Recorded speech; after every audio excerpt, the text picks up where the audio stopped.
কতদূর এগোলো নির্বাচন আর প্রশাসনের সংস্কার, কবেই বা হতে পারে ভোট? এই নিয়ে যমুনা নিউজের সাথে বেশ খোলাখুলি কথা বলেছেন অন্তর্বর্তী সরকারের তরুণ উপদেষ্টা এবং ছাত্র জনতার আন্দোলনের অন্যতম সমন্বয়ক নাহিদ ইসলাম। কোনো সংকট তৈরি হতে যাচ্ছে খুব অল্প সময়ের মধ্যে, এরকম একটা প্রশ্ন সাম্প্রতিক 2-3টা ঘটনা দেখে আমার মনে হলো। কেন সেটা মনে হলো এবং সেই সম্ভাবনা কতটুকু আছে এবং কি করা উচিত, এটা কথা বলা দরকার। আমরা খেয়াল করেছি সাম্প্রতিক সময়ে জনাব নাহিদ উপদেষ্টা একটা মন্তব্য করেছেন রাজনৈতিক দলগুলোকে নিয়ে, যেটা আসলে খুবই খুবই বড় ধরনের কনফিউশন তৈরি করবে। আমরা হিন্দি সিনেমা যারা দেখি নিয়মিত, সেখানে ভারতীয় সেনাবাহিনী সম্পর্কে সিনেমা দেখে আমাদের যেই ধারণা হতো, অথবা বিক্রম রাঠোর সিং এরকম কঠিন কঠিন নাম থাকতো, তারপর দেখতাম বন্দে মাতরম শব্দ বলে বলে তারা বর্ডারে জীবন দিত, অথবা সেনাবাহিনীর চৌকস ভূমিকা সম্পর্কে হিন্দি সিনেমা দেখে একটা আইডিয়া হয়েছিল, কিন্তু বাস্তবে বিষয়টা আমার কাছে টোটালি ভিন্ন রকম মনে হলো। আসসালামু আলাইকুম রহমতুল্লাহ, সবাই কেমন আছেন? আশা করি সবাই অনেক অনেক ভালো এবং সুস্থ আছেন। সবাইকে স্বাগতম জানাচ্ছি আমাদের আরো একটা নতুন ভিডিওতে। প্রতিদিনের মতো আমি আপনাদের সিরিয়াত ফারুকি। দর্শক, আজকের ভিডিও টাইটেল এবং থাম্বনেল দেখে ইতিমধ্যে বুঝতে পেরেছেন আজকে কি বিষয়টা নিয়ে কথা বলবো। আজকে যে বিষয়টা নিয়ে কথা বলবো খুবই খুবই গুরুত্বপূর্ণ একটা বিষয়। ইতিমধ্যে আপনারা ভিডিওর শুরুতে কিছু অংশ বিশেষ দেখতে পেয়েছেন। আমরা একটু পরে ভিডিওর বাকি অংশগুলো দেখবো। তার আগে আপনাকে ছোট্ট একটু অনুরোধ জানিয়ে রাখতে চাই, সেটা হচ্ছে আমাদের চ্যানেলটিতে নতুন থাকলে চ্যানেল সাবস্ক্রাইব করে সাথে থাকবেন। তো দর্শক, ভিডিওটি যাতে বেশি বড় না করতে হয় সেই জন্য আমি আপনাদেরকে মূল আলোচনায় নিয়ে যাচ্ছি। তার আগে অনুরোধ করবো সবাইকে ধৈর্য সহকারে ভিডিওটি শেষ পর্যন্ত দেখে আশা করি আপনার ব্যক্তিগত মতামত কমেন্টে জানাবেন। আর বেশি কথা বলছেন, আমরা ভিডিওগুলো একটু বিস্তারিত দেখে আসবো। কতদূর এগোলো নির্বাচন আর প্রশাসনের সংস্কার, কবেই বা হতে পারে ভোট? এই নিয়ে যমুনা নিউজের সাথে বেশ খোলাখুলি কথা বলেছেন অন্তর্বর্তী সরকারের তরুণ উপদেষ্টা এবং ছাত্র জনতার আন্দোলনের অন্যতম সমন্বয়ক নাহিদ ইসলাম। সহকর্মী লামিয়াতি থেকে জানিয়েছেন, কবে নাগাদ বোঝা যাবে দেশ এখন নির্বাচনের পথে। ওয়ালটন টেলিভিশন মাত্র 25,490 টাকায় পাচ্ছেন গুগল টিভি।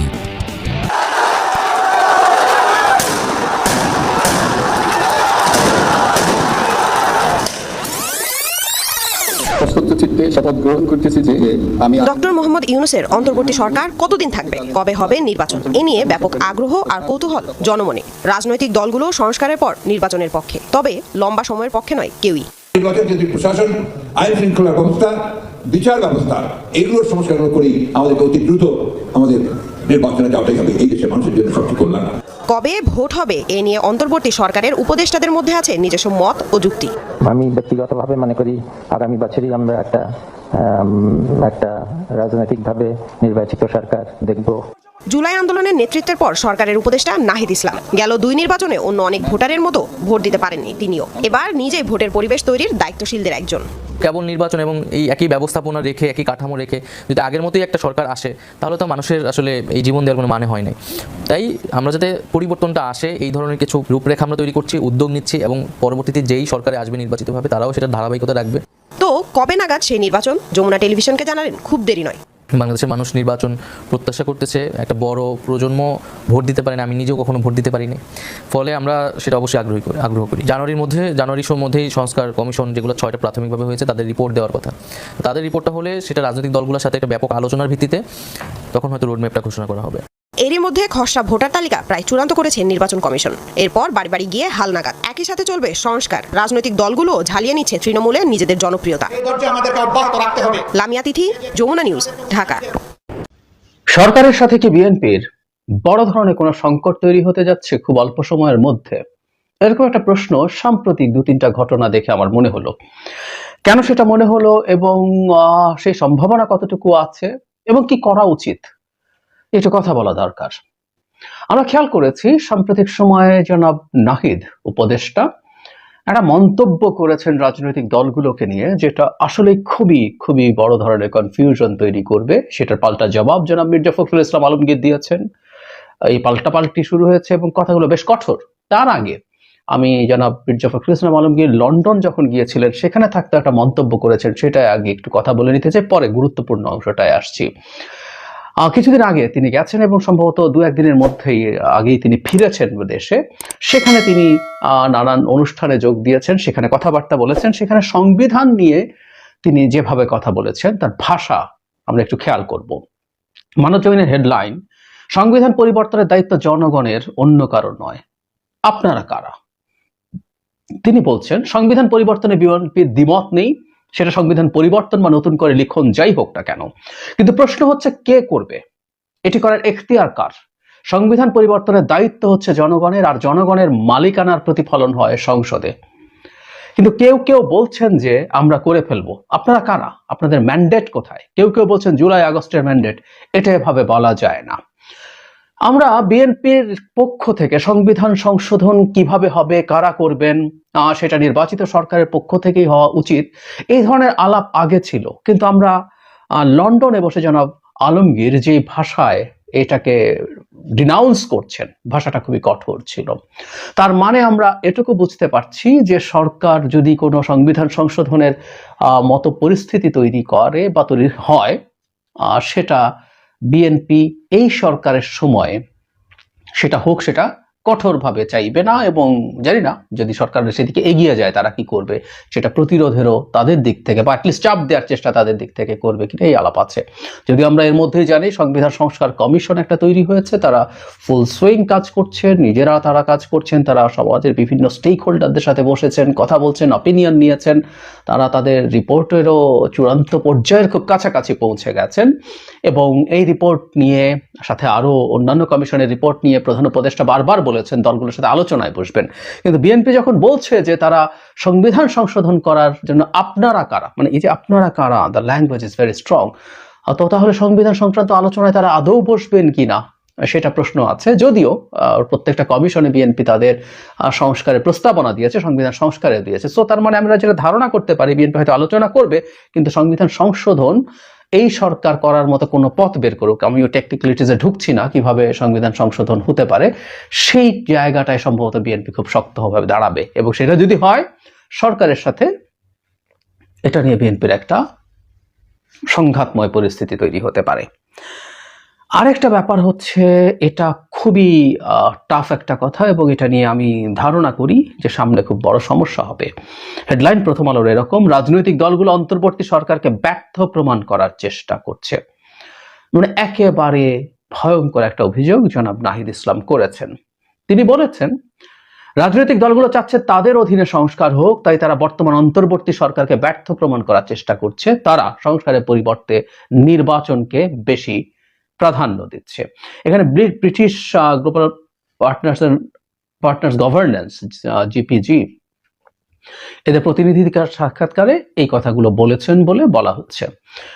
এখানে স্কটিশ পার্লামেন্টের সাবেক সদস্য এসছেন, কি কি চ্যালেঞ্জ আছে তিনি সেগুলো সব বলছেন, কি কি আছে না আছে।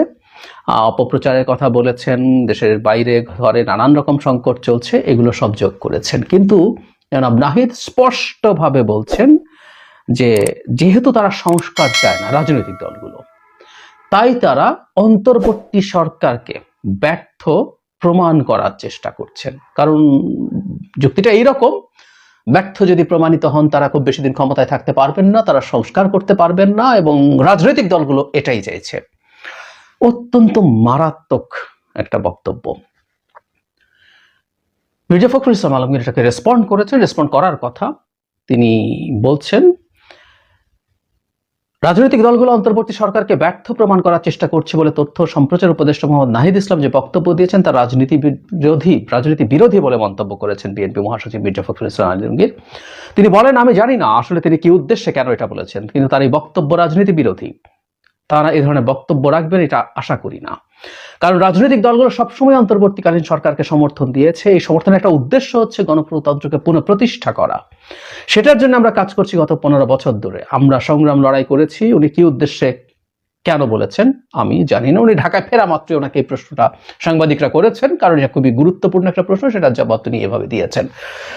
সংঘাতটার আবার একটা লক্ষণ দেখা যাচ্ছে। আমরা খেয়াল করব বিএনপির সাথে নানা ইস্যুতে সরকার, বিশেষ করে সরকারে থাকা ছাত্র উপদেষ্টা এবং বাইরে যারা ছাত্র সমন্বয়ক আছেন, আমি একটা কথা বহুবার বলেছি, সমন্বয়করা সরকারের অংশ নন, কিন্তু ওয়াইড একটা পারসেপশন আছে যে এরা সরকারের একটা এক্সটেন্ডেড পার্ট, মানে এটা এভাবেই মানুষ বোঝে, মানুষ দেখে, এবং তারা রাজনৈতিক দলও সামনে করতে যাচ্ছে, সুতরাং তারাও রাজনীতির মাথায় একটা গুরুত্বপূর্ণ স্টেক হোল্ডার্স হয়ে উঠবেন। সো আমরা একটু যদি রিক্যাপ করি, রাষ্ট্রপতিকে যখন সরানোর চেষ্টা হলো, বিএনপি যখন সেটায় বাধা দিল, যখন পরবর্তীতে আমরা দেখেছি যে সংবিধান বাতিল করে দেওয়ার ব্যাপারে ঘোষণা দিয়ে দিলেন ছাত্ররা, সেটাও বিএনপি তো সংবিধান নিয়ে আমরা অলরেডি বললাম যে সেটা তারা সমর্থন করেনি।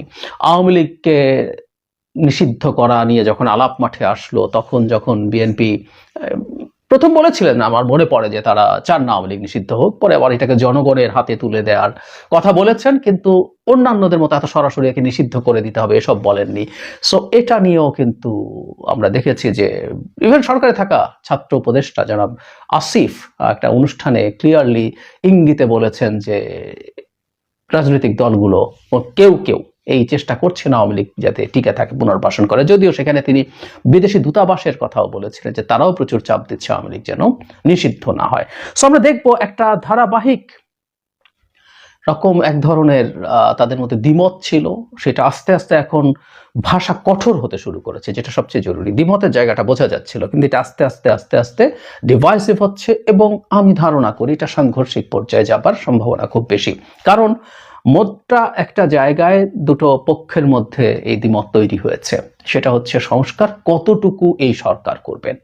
মানে এই যে গণঅভ্যুত্থান হলো, এই গণঅভ্যুত্থানে যে সরকার তার ম্যান্ডেট কতটুকু, এখানেও আমি মনে করি যে স্টুডেন্টদের সাথে ডক্টর ইউনূসের একটা দ্বিমতের জায়গা তৈরি হয়েছে। কারণ আমি ক্লিয়ারলি মনে করতে পারি ডক্টর ইউনূস ডেইলি স্টার এবং বণিক বার্তার সাথে যে ইন্টারভিউ দিয়েছেন, আমি ভুল না করলে ডেইলি স্টারে উনি এই কথাটা বলেছেন যে এই সরকার শুধু ফ্যাসিলিটেটর, ওনারা সব দলের সাথে বসবেন, বসে ডিসাইড করার চেষ্টা করবেন কতটুকু সংস্কার করবেন, সেটুকু করবেন।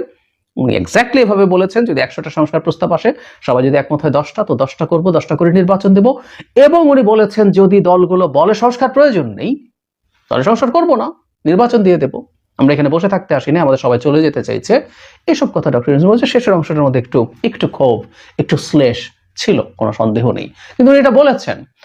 এদিকে আবার বিশেষ করে ছাত্র উপদেষ্টারা বলছেন যে এই সরকারকেই অনেক সংস্কার করতে হবে, মানে এই সরকারের নিজের সংস্কারের ম্যান্ডেট আছে, এবং এই সরকার নিজে একটা গুরুত্বপূর্ণ স্টেক হোল্ডার, যেটা আমরা সম্প্রতি ডক্টর ইউনূসের আলোচনায় দেখিনি। সুতরাং সরকারের মধ্যেও মতদ্বৈততার জায়গা আছে, এবং বিএনপির সাথে আমি দেখছি যে এই সংকট অনিবার্যভাবেই সামনের দিনগুলোতে দেখা দেবে।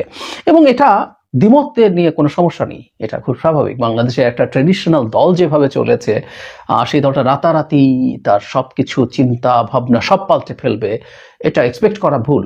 তারা নিশ্চয়ই ফিল করছেন যে কিছু কিছু জায়গায় তারা কাজ করতে চান, কিন্তু সেটা নিয়ে তো আসলেও দ্বিমত আছে, বহুজনের সাথে, দলগুলোর মধ্যে দ্বিমত আছে, সরকারের সাথে দ্বিমত আছে, সিভিল সোসাইটিতে যারা বিভিন্ন ইস্যুতে কথা বলছেন দীর্ঘ সময়, তাদের সাথে দ্বিমত আছে। তো এই দ্বিমতগুলো আছে, কিন্তু এখন সরকারের দিক সাথে, সরকারের চাওয়ার সাথে, এবং উপদেষ্টা যেভাবে কথা বলছেন, এবং আমরা একটু আমরা খোলাখুলি কথা বলে ফেলা ভালো।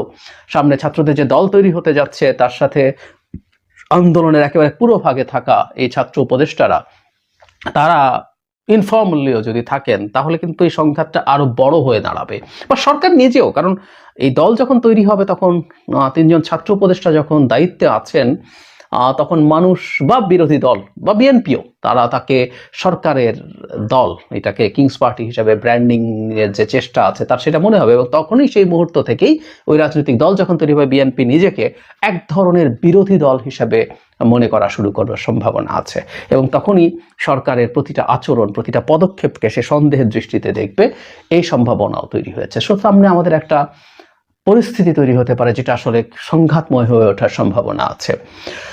কি করা যায় আমার কাছে মনে হয় সেই পুরনো কথা। আমরা বহুদিন তো আলাপ আলোচনার মধ্যে থাকি নাই, আমরা শেখ হাসিনার জমানায় ছিলাম, আমরা ওই সব জমানায় স্বৈরাচারের সময় আমরা কথ্য কথা গ্রামে বলে না এরকম অনেকে, যে হাত থাকতে মুখে কি আলোচনা না, হাত দিয়েই তোমরা সুরাহা করো। সে যুগটা শেষ হয়েছে। আমরা আমাদের প্রচুর ডায়ালগ, প্রচুর কথাবার্তা সরকারের সাথে, বা ইভেন সামনে যে ছাত্রদের দল হতে যাচ্ছে, এটা অলমোস্ট অবভিয়াস, আর খুব অল্প সময়ের মধ্যেই সে দল তৈরি হতে যাবে। সেই দল যখন তৈরি হবে, তাদের প্রচুর ডায়ালগ করা, প্রচুর কথা বলা। আমরা সরকারের মানে আওয়ামী লীগ সরকারের, আমি রেজিমের বিরুদ্ধে যারা সবাই একসাথে লড়াই করেছি, কেন আমরা সবাই একসাথে আলাপ করতে পারবো না? এই কথাগুলো আমি যখন রাষ্ট্রপতি ইস্যুতে ক্রাইসিস হয়েছে তখনও বলেছি। ঘোষণা করে দেয়া হলো, তারপর কিন্তু ঠিকই আলোচনা করা হলো, অথচ এই জিনিসগুলো আগেই আলোচনা হতে পারতো। দুই পক্ষ একসাথে বসে বা সব পক্ষ একসাথে বসে মোটামুটি একটা কনসেনসাসে পৌঁছার চেষ্টা হতে পারতো। এটা যে শুধুমাত্র সরকারকে দায়িত্ব নিতে হবে, নট নেসেসারিলি। যে নতুন দলটা আসছে তারাও আলাপ আলোচনা করুক, তারাও কথা বলুক, কথা বলে একটা জায়গায় একটু পৌঁছার চেষ্টা করা। আমি এই একটা জায়গাতেই অভাব দেখি। আমি আশা করব আমরা শেখ হাসিনা পতনের পর থেকে আমরা শেখ হাসিনা বিরোধী শক্তিদের মধ্যে এক ধরনের বিভেদ, বিভিন্ন পর্যায়ে বিভিন্ন জায়গায় আমরা বিভেদে জড়িয়ে পড়ছি। আমরা একজনকে ব্লেম করছি, ট্যাগ করছি, আমরা ডিনাউন্স করছি, খারিজ করে দিচ্ছি, শত্রু বানিয়ে দিচ্ছি। আমি সমালোচনা হতে পারে, সমালোচনা হওয়ারই কথা, হওয়া উচিত। আমরা সবাই সঠিক কাজ করি না, আবার আমরা কেউ সঠিক করলেও কারো দৃষ্টিভঙ্গিতে সেটা ভুল মনে হতে পারে। সো সমালোচনা হতে পারে, কিন্তু আমরা এই যে পরস্পরকে খারিজ করছি, শত্রু পক্ষ বানিয়ে দিচ্ছি, দ্যাটস ভেরি ব্যাড। বিএনপি দীর্ঘ লম্বা সময় শেখ হাসিনার বিরুদ্ধে লড়াই এবং সর্বশেষ এই অভ্যুত্থানের সময় খুবই গুরুত্বপূর্ণ ভূমিকা পালন করেছে, ছাত্ররা তো করেছেই। সো এই পক্ষগুলো পরস্পরের মধ্যে যাতে এই সময় এরকম বিভেদে জড়িয়ে না পড়েন, আমি বারবার বলছি, তাদের মধ্যে প্রচুর আলোচনা, প্রচুর যোগাযোগ থাকা খুবই জরুরি। আমরা হিন্দি সিনেমা যারা দেখি নিয়মিত, সেখানে ভারতীয় সেনাবাহিনী সম্পর্কে সিনেমা দেখে আমাদের যেই ধারণা হতো, অথবা বিক্রম রাঠোর সিং এরকম কঠিন কঠিন নাম থাকতো, তারপর দেখতাম বন্দে মাতরম শব্দ বলে বলে তারা বর্ডারে জীবন দিত, অথবা সেনাবাহিনীর চৌকস ভূমিকা সম্পর্কেও হিন্দি সিনেমা দেখে একটা আইডিয়া হয়েছিল। কিন্তু বাস্তবে বিষয়টা আমার কাছে টোটালি ভিন্ন রকম মনে হলো। মানে সিনেমাতে যা দেখায় নায়কের ভূমিকায়, বাস্তবে কি মানে ভারতের সেনাবাহিনীকে আসলে ভয় পায়? যদি ভয় না পায়, বাংলাদেশের সাথে অন্তত সীমান্তে তাদের এই যে নতুন কর্মসূচি, সেটা আমার কাছে মনে হচ্ছে স্পষ্ট ভয় ছাড়ার কিছু না। পাকিস্তানের সাথে হতে পারে, কারণ পাকিস্তান একটা বড় রাষ্ট্র, পাশাপাশি পারমাণবিক শক্তিধর। ইভেন ভারতের মধ্যে বেশ কিছু যেই ঘটনাগুলো ঘটেছে সেখানে পাকিস্তানের হাত ছিল, এটা বিভিন্ন সময় প্রমাণিত হয়েছে। কিন্তু এই প্রথমবারের মতন বাংলাদেশের সীমান্তে অযথা কিছু পয়সা খরচ করা শুরু করেছে ভারতীয় সেনাবাহিনী। আর মাঝখানে ভারতের গণমাধ্যমগুলো বলছিল যে বাংলাদেশ সীমান্তে তারা 35,000 সেনা পাঠিয়েছে, এটাও কিন্তু সত্য এখন মনে হচ্ছে। তার মানে বাংলাদেশকে ভয় পাচ্ছে ভারতের সেনারা। কিন্তু কেন? আওয়ামী লীগ সরকার পতনের পর বাংলাদেশ নিয়ে ভারতের উদ্বেগ, উৎকণ্ঠা কোন লেভেলে গেছে দেখেন। গেল কয়েকদিন আগে একটা নিউজ আসছিল, এটা ভারতের মিডিয়ায় কিন্তু নিউজ দেয়, এরা নিজেদের দেশের নিউজেই বাংলাদেশের বিরুদ্ধে ব্যবহার করে, যে তুরস্কের তৈরি বাইরাক্তার 2 নামক একটা অত্যাধুনিক প্রযুক্তির ড্রোন বাংলাদেশ কিনেছে। তো এটা দিয়ে কি করা হবে? এটা দিয়ে ভারতের সাথে আমাদের যে সীমান্তবর্তী এলাকাগুলো আছে সেখানে নজরদারি করা হবে, চাইলে তাৎক্ষণিক কোনো অভিযান অথবা ছোটোখাটো হামলাও চালাতে পারবে।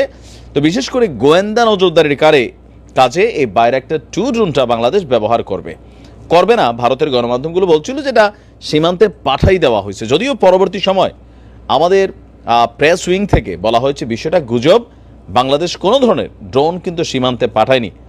এখন আপনার পাকিস্তানের সংবাদ মাধ্যম দ্য নিউজ ইন্টারন্যাশনালের এক তথ্য বলছে, মানে ভারত সম্পর্কে, যে ভারতীয় গণমাধ্যমে প্রকাশিত রিপোর্টের বরাত দিয়ে পাকিস্তানের এই গণমাধ্যমটি বলছে ভারতের স্বরাষ্ট্রমন্ত্রী অমিত শাহ গেল 8ই ডিসেম্বর এক নতুন উদ্যোগ হাতে নিয়েছেন বাংলাদেশ এবং পাকিস্তান সীমান্তে।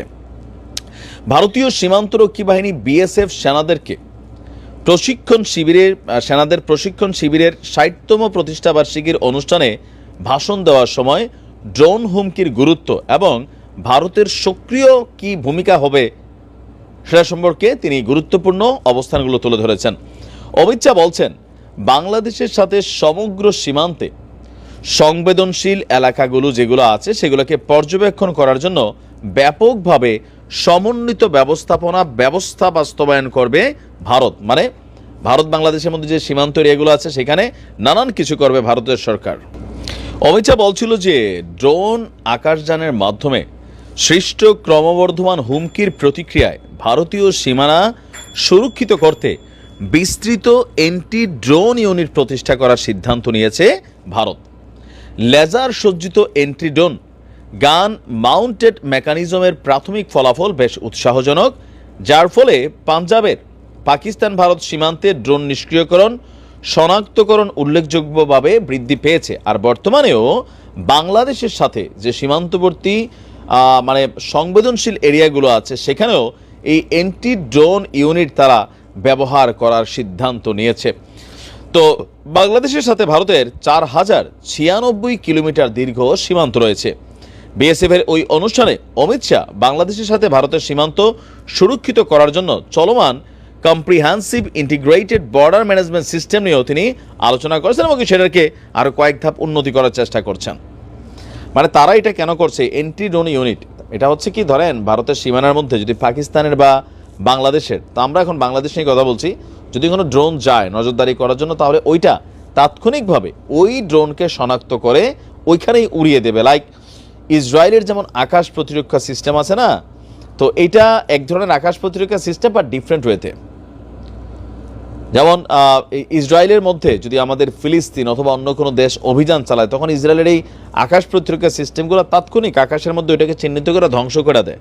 তো ভারতও ঠিক সেম স্টাইলে আপনার ইসরায়েলি স্টাইলেই বাংলাদেশ সীমান্তে পাকিস্তান সীমান্তে, পাকিস্তানটা ওটা হইতে পারে জরুরি, বাট বাংলাদেশে কি আসলে এরকম কিছু হয়েছে যে আমরা ড্রোন ট্রোন পাঠাই দিচ্ছি, এটা আমাদের সরকার ক্লিয়ার করছে না, কিন্তু ভারত হালকা নিচ্ছে না। এটা একটা কারণ হইতে পারে যে পাকিস্তান থেকে ট্রাকে করে করে নাকি যে পেঁয়াজ আসছে সেই পেঁয়াজ কাটা নাকি পেঁয়াজ যেতে মানে পাওয়া যেতে পারে, বাংলাদেশ থাকবে না বাংলাদেশ, পেঁয়াজ করলে বের হতে পারে গ্রেনেড। হ্যাঁ খেয়াল আছে তো, ময়ূর পখম নাকি পখা, সেই পখা কিন্তু এরকম বকর বকর কথাবার্তা বলে। সম্ভবত তার নিউজ ভারতের সেনাবাহিনী সিরিয়াসলি নিছে, যার কারণে তারা ভাবতেছে আসলে আমরা ড্রোন ট্রোন পাঠাই দিচ্ছি। হঠাৎ করে ভারতের ভয়ের কারণটাকে আমি নিজেই বুঝলাম। প্রিয় দর্শক, ইতিমধ্যে আপনারা সবার ভিডিওগুলো দেখে আশা করি বুঝতে পেরেছেন আজকের ভিডিওর বিষয়বস্তু। আশা করি ভিডিওটা দেখে আপনাদের কেমন লেগেছে, বক্তব্যগুলো প্রসঙ্গে আপনার মতামত অবশ্যই দ্রুত কমেন্টে জানিয়ে ফেলবেন। আর আমাদের চ্যানেলটিতে নতুন থাকলে বরাবর মতো অবশ্যই আমাদের চ্যানেল সাবস্ক্রাইব করে সাথে থাকবেন। যারা ইতিমধ্যে সাবস্ক্রাইব করেছেন তাদেরকে অসংখ্য অসংখ্য ধন্যবাদ। যারা সাবস্ক্রাইব করেনি তাদেরকে অনুরোধ করবো আমাদের চ্যানেলের সাথে থাকুন। দেখতে দেখতে একদিন ভালো লাগা ভালোবাসা হয়ে যাবে ইনশাল্লাহ। আজকে এই পর্যন্তই, দেখাবো না কোনো ভিডিওতে। ভালো থাকবেন, সুস্থ থাকবেন, আল্লাহ হাফেজ।